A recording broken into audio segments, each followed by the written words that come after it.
Hello folks, how are you doing today? Welcome to my channel FutureGenCanada Immigration Services. My name is Mia Samer and I am an RCIC regulated Canadian immigration consultant based in Toronto, Canada.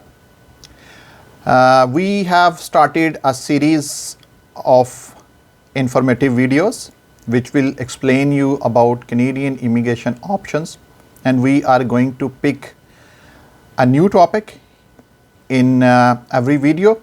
And today's topic is RNIP, Rural Northern Immigration Program.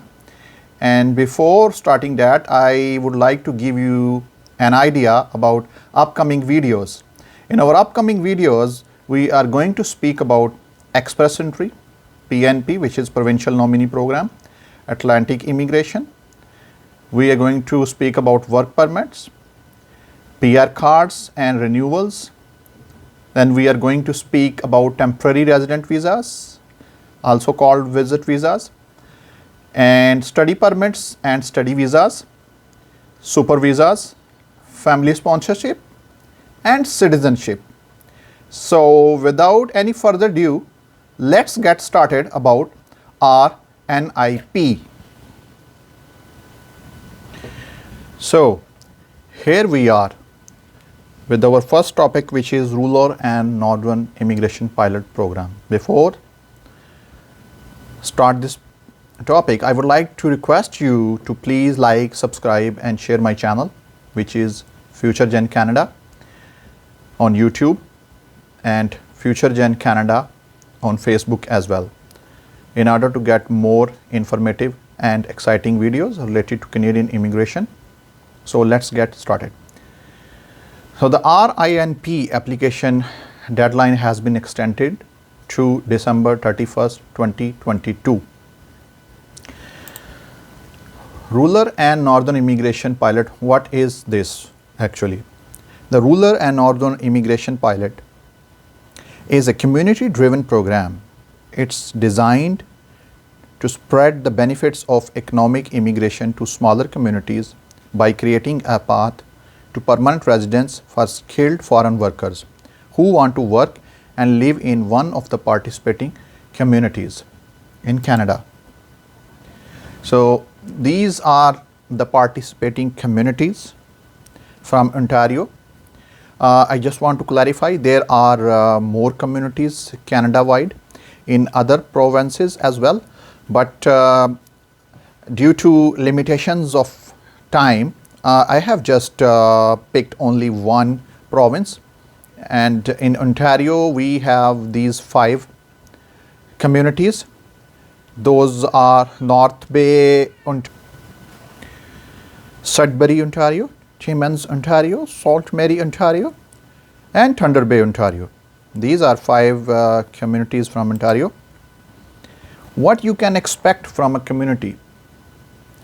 First of all, they will assess prospective candidates who will benefit the economic needs of these communities, and they have a genuine employment opportunity that meets their community requirements, and they would have the intention of staying in the community.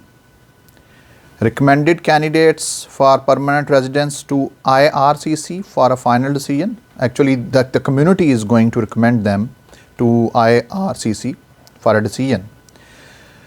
And these communities connect newcomers with settlement services and mentoring opportunities with established members of the community. Now, first of all, we will speak about IRCC requirements. Of course, these communities, they have their own set criteria, but before going into that, we have to look into IRCC requirements as well. So the first requirement is having qualifying work experience or have graduated from a publicly funded post-secondary institution in the recommended community, meet or exceed the language requirements, then meet or exceed the educational requirements, prove that you have enough money to support your transition into the community, and you intend to live in the community. You must meet community specific requirements, and if you meet all of the requirements, you can start to look for an eligible job in that particular community. So those were the IRCC requirements. No work related requirement. Let's talk about this. So you need 1 year of continuous work experience, which is at least 1560 hours in the past 3 years. There are exemptions due to COVID. So you have to go into deep when it comes to those requirements, but let's talk about it generally. Then you have to calculate your hours of work experience, count the hours worked in part-time and full-time jobs. The hours must be in one occupation, but they can be with different employers. The hours must be over a period of at least 12 months. These working hours can be inside or outside Canada. If you worked in Canada, you must have been allowed to work in Canada. Do not count hours you were not paid for, which is volunteering or unpaid internships. Do not count that. And also do not count hours when you were self-employed. Your work experience must include most of the main duties and all the essential duties listed in your National Occupation Classification, which is also called NOC, N-O-C. The activities listed in the lead statement of your NOC. Then with regards to international students, you are exempt from the work experience criteria above if you are an international student who graduated with a credential from a post-secondary program of 2 years or longer, and you are studying as a full-time student for the full duration of 2+ years, and also receive the credential no more than 18 months before your application for permanent residence. You are in the community for at least 16 of the last 24 months spent studying to get your credential or a master's degree or higher, and you are studying as full-time student for the duration of your degree. Got your degree no more than 18 months before your application for permanent residence, and you are in community for the length of this period. Let's talk about now language requirements. The minimum language requirements for each NOC category are NOC 0 and A, CLB 6, NOC B, CLB 5, NOC C and D, CLB level 4. Now move to educational requirements. You must have one of the following: a Canadian secondary school high school diploma, or a Canadian post-secondary certificate, diploma or degree, or an educational credential assessment ECA report from a designated organization or professional body showing that you completed a foreign credential that's equal to a Canadian secondary school, high school, or post-secondary certificate, diploma or degree.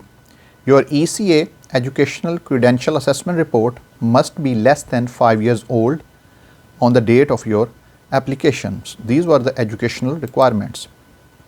Now let's move on to settlement funds. You must have those settlement funds as well.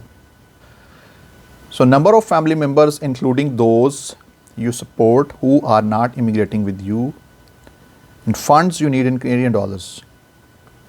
So if you are single, you have to have $8,922.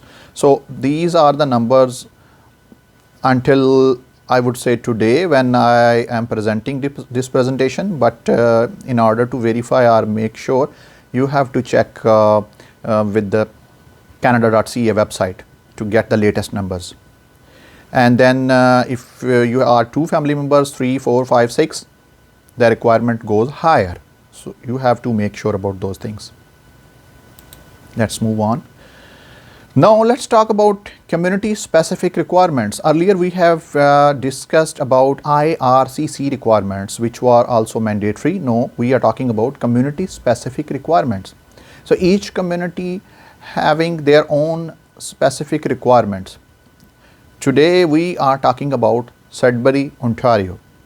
So the eligible industries and any questions, a candidate may only apply to the RNIP if they have secured an offer of employment in an eligible occupation in an eligible industry.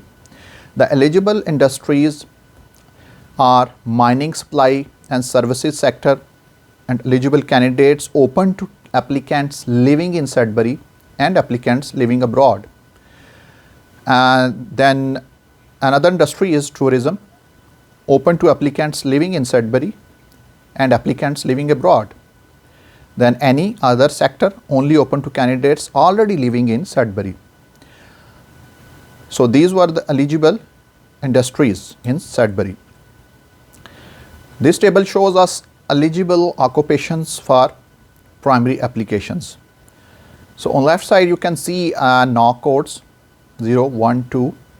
0 is management occupations, 1 is business, finance and administration occupation, 2 natural and applied sciences and related occupations, 3413 nurses, aides, orderlies and patient service associations. So these are different codes. Let's say I would read the last one, 6331 butchers, meat cutters and fishmongers, retail and wholesale.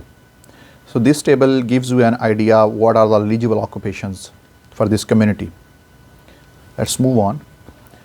Eligible occupations, this table also gives us idea about more eligible occupations. Let's say 6332 bakers, 9 occupations in manufacturing and utilities. You can have a look if you qualify under those occupations.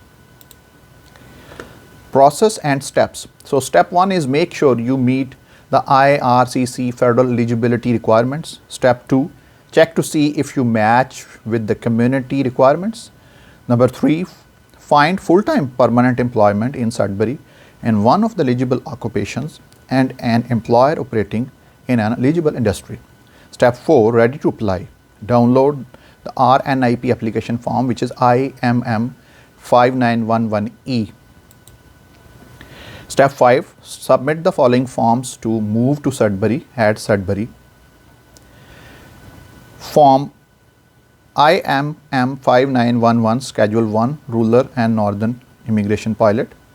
Form IMM 5984 Offer of Employment to a Foreign National. Form SRNIP 001 RNIP Candidate Assessment. Form SRNIP 002 RNIP Candidate Checklist. Step 6. The Sudbury RNIP coordinator will request further documents from you via email.